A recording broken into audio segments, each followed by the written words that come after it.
the biggest piece of conversation in nerd culture is still the return of Robert Downey Jr. for Avengers Doomsday, and of course, him playing Doctor Doom. And no matter how you look at it, even if you are the most devoted MCU fan who thinks that Secret Invasion and Thor Love and Thunder were great, and yes, I actually know a couple of people that do believe that, even you need to admit that yes, this casting and this pivot is a desperation move. And you know what? That's okay.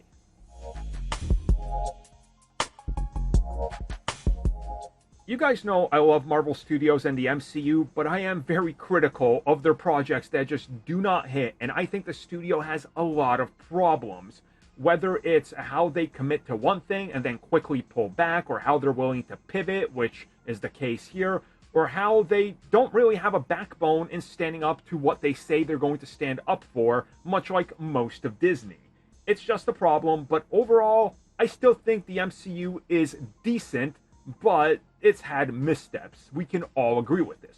Whether or not you think Eternals was great or not, again, you can't sit there and tell me that the critics and the fans resonated with the film, because they didn't.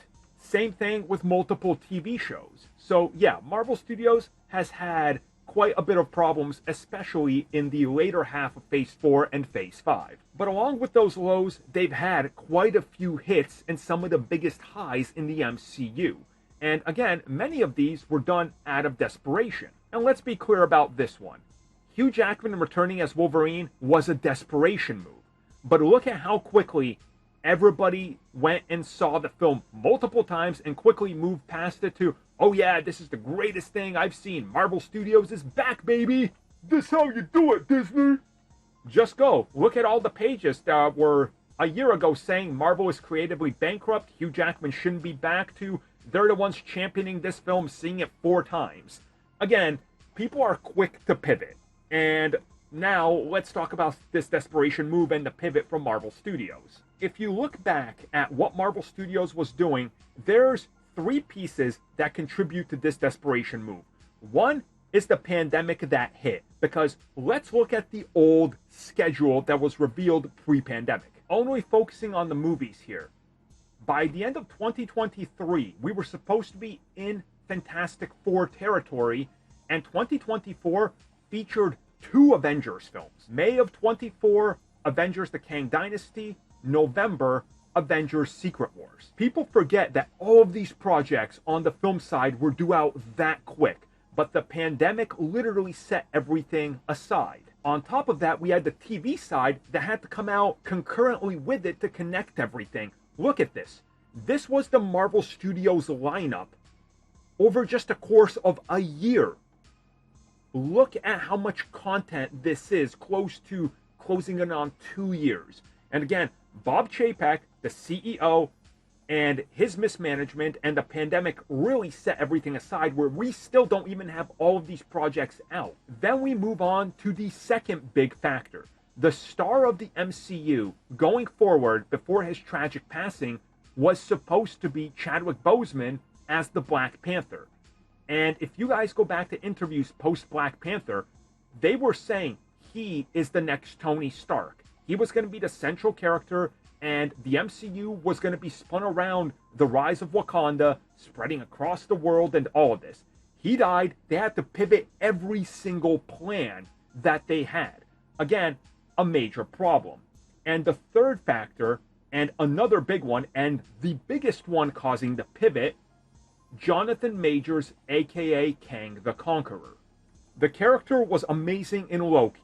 Unfortunately, Ant-Man and the Wasp: Quantumania was a disaster of a film for many people. I still think it's an alright film, but it has tons of problems. So once Jonathan Majors got into a ton of legal trouble, Marvel had to dump him, naturally. So their back was against the wall to either recast Kang and go down the route of trying to rehabilitate a character who's been ruined by an actor having personal trouble, and the character never actually hitting the way they thought he was going to, like Thanos, or we pivot, we go back to what worked. Get the Russo brothers because they worked, and people know them, get one of the same writers because he worked, and people know him, and then bring back Robert Downey Jr. as the greatest villain in comic books of all time. And yes, it's a desperation move, but it's a desperation move made out of necessity. And let's not act like this isn't the first time desperation and necessity facilitated something like this. Spider-Man 3. Add Venom because we want the number to go up.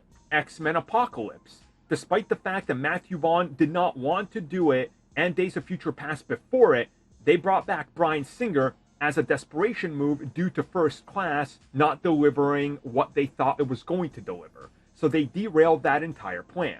The DCEU was built out of desperation and reacting to what's going on, and pivoted no less than 5 times to try and chase whatever the latest trend was.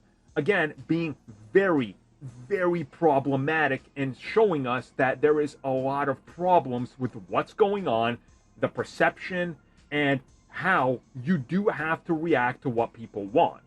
And that gets me to the ultimate desperation mode that they're in. They saw what was happening with phases falling apart. They saw that they couldn't stick with a director for the next 2 Avengers films because those directors and writers were working on what they thought was going to be Kang. And obviously we found out that about 4 to 5 months ago, the writer of Loki left whatever Avengers 5 was shaping up to be. And we started to hear they're going after the Russo brothers. That turned out to be true. That they're going after the original writers as well. Well, half of the writers are back. So again, this all turned out to be true. Marvel clearly gauged what the people wanted. Go back 6 months to a year and start looking online to the reactions to everything. People saying, dump Kang. Videos and articles like IGN. IGN literally posted multiple times, all we want from the MCU is Portal's moments over and over. We want to cheer, we want to be happy, we want cameos, and we don't care how you do it. They even stated, bring back Robert Downey Jr. and Chris Evans however you can because people can't move past them. Marvel Studios looked at the reaction to that, which was most people saying, yes, do it. So, to them, the clear message was, do what the fans want, and that's follow the desperation mode that we're in and chase the money and chase the cheap pops. So what was Deadpool and Wolverine? Hey, here's all these characters showing up.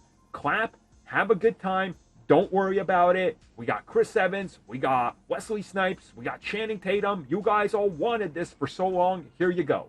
They're just going to do that now because the moment they deviate from what the fans want, they get backlash. And then the moment they give the fans what they want, Robert Downey Jr. back, now they're getting backlash. So desperation mode is what got us here. And desperation mode is going to keep the franchise alive because that's literally what it's done to everything. Look at Star Wars. You guys want Dave Filoni? Well, we're in desperation mode. Get Filoni to do everything and oversee everything now. And what have the fans done? Turned on Dave Filoni.